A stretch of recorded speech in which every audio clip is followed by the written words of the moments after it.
I think there's definitely something to be said about food and how it can connect us to people in our life. It isn't a coincidence that someone like Anthony Bourdain was so influential with this incredible ability to bring people together over one universal truth. We all gotta eat. But why am I talking about this? This is a channel about video games after all, and outside of throwing 4 ingredients into a pot in Tears of the Kingdom or Cooking Mama, food definitely takes a back seat in most games. That being said, some of the most memorable or memeable moments do come from food specifically, like lavish meals in Monster Hunter or Yakuza 7 bread if you know you know. But let me get to the point. I had the opportunity to play the latest game from indie developer Outer Loop early, and I'm gonna be honest, Dosa Divas really surprised me, not just in the way that it manages to condense a lot of the elements you'd find in a traditional JRPG into a nice, bite-sized package, but how it also manages to tell a really earnest story about reconciliation,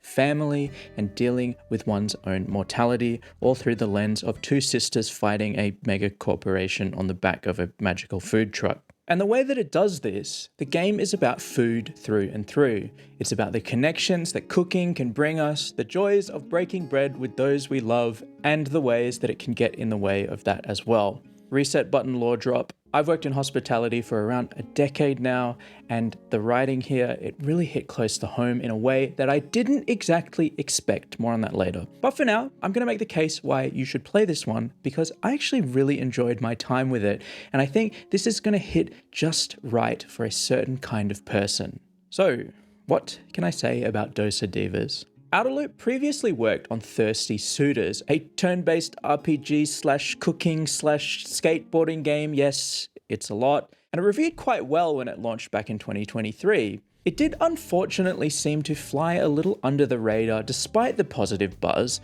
but it was definitely an intriguing mixture of some seemingly disparate elements that did come together quite well in the end. Where Thirsty Suitors was an intriguing mix of genres, Dosa Divas feels really focused by comparison. It's what I can only describe as a JRPG light. And what do I mean by that? While JRPGs can house some of the most intriguing, sprawling narratives due to their sheer volume of content, it is that very breadth that can make them a little inaccessible. I remember playing Persona 5 Royal for the first time, and I think it took me like 140 hours or so to beat. And while I do have incredibly fond memories of that game and the story that it told, and talking about that game, I do understand that games like that can be a really hard sell if you're not already tuned into JRPGs and turn-based combat. Obviously, this game was not made in Japan, but Dosa Divas looks to take that formula, that turn-based combat and the progression systems, and condense it into a much more approachable package. What I really respect about it is that it's not trying to revolutionize the formula. It really understands what makes these games engaging at a fundamental level, and it takes those components and molds them into something that is a lot more accessible than a 150-hour mega RPG. And I think the best way that I can describe what I mean is through the game's combat. Dosa Divas combat feels like an amalgamation of a lot of turn-based combat systems that have worked really well in the past. If I think about my favorite systems in these RPGs, they all have like a core conceit that differentiates them from the rest. Something like Metaphor ReFantazio had those dynamic turn icons, something like Infinite Wealth brought some really active and interesting QTEs, and let's not forget about Expedition 33's incredible Sekiro-style parry.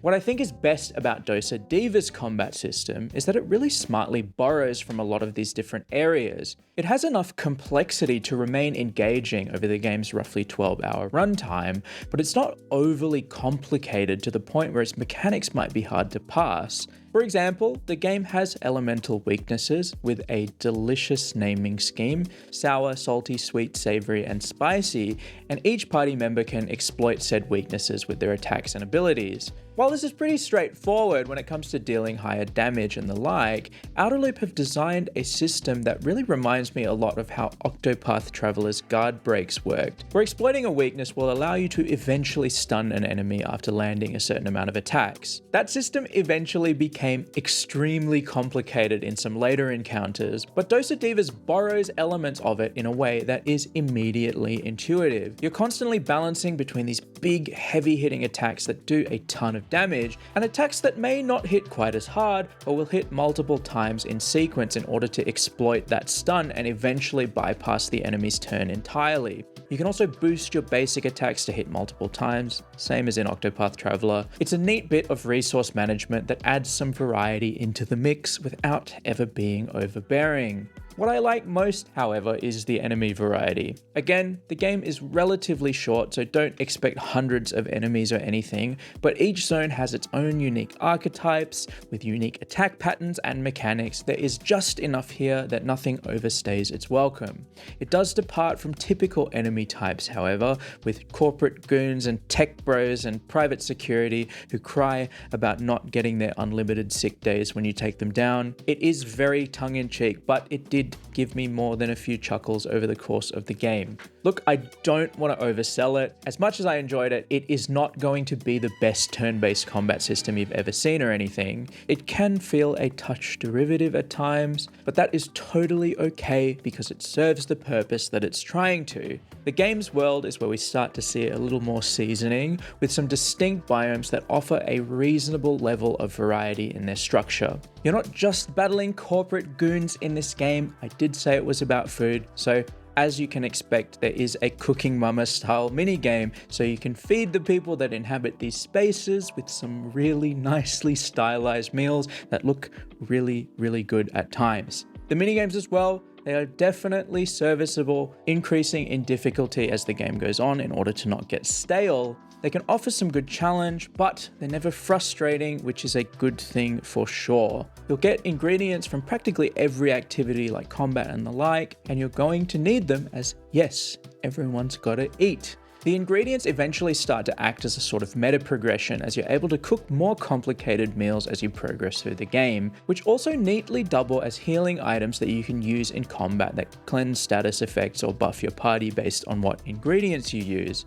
Again, it's not exactly groundbreaking, but it definitely works as a motivator to get you out and about. And the game does switch this up a little in some of the later sections, with certain cooking ingredients you'll need for progression being a touch more difficult to obtain. While these mechanics aren't incredibly deep or complex, it actually works in the game's favor due to its shorter runtime, as it allows you to get fully acquainted with its systems without ever getting tired of them, which can definitely be a sticking point for a lot of people in these big, sprawling RPGs. It's this commitment to accessibility that permeates the whole game. You can pick it up at any point and feel like you've got a grasp on what's going on, which cannot be said about most games of this type. Seriously, imagine throwing someone into the Okumura fight in Persona 5 without any prior experience of that game. It would be an absolute fucking disaster. The thing about games from smaller studios, however, is that the gameplay is often not what is most interesting about them. When you're a little less constrained by corporate investors, developers have the chance to say something meaningful in the way that they approach their projects, and that is the meat and potatoes of this experience. The game follows two sisters, ex-restaurateurs Samara and Amani, on what initially seems like a simple journey, to visit their parents after an extended absence on Amani's behalf. But you will very quickly learn that, as expected, things were never going to be that easy. Their third sister, Lena, is operating a fast food empire, dishing up protein tubes with the white sauce or something. I don't know. In order to maximize profits, Lena seeks to abolish all cooking in the region and rules over practically the entire area with an iron fist. It's a simple but effective setup, enough to set the characters' motivations, but where the narrative really started to sink its teeth into me is how the relationship is explored between these sisters, their relationship to their parents and friends. It is people-focused through and through. A decade prior, the three ran a failing restaurant together, and anyone that's worked in hospitality for a business that might not be operating too hot will understand the stress and turmoil of an environment like that. As I said, hospitality has been my life for the past decade or so. I've seen restaurants come and go. I've moved around a lot in my time, and the way that the game manages to explore that experience and the impact that it can have on people, it just really hit close to home, and I really appreciate what Outer Loop was trying to do here. It's something that I haven't really seen in a game before, and it's all the more interesting for it. Food is the fundamental driver that connects all of this together. Breaking bread with those close to you can form bonds unbreakable. But yeah, as is the case in certain instances, it can also be the driving force that pushes people apart. It's complicated and it's messy, but it's no coincidence that some of the best memories we'll ever have are time spent over a simple meal with family and loved ones. It can also be one of the best ways to remember and celebrate those we've lost. The meals that were cooked for us by our parents, our grandparents, there's a nostalgia that is so personal, but it's so profound. Dosa Divas' narrative explores all of this: love and loss, strained familial relationships, and a struggle to confront your own mortality. It's a story that I don't want to spoil, but just know it really worked for me, and it's the primary reason I feel so positively about this experience, and it's all accentuated by some really good voice performances, especially towards the end.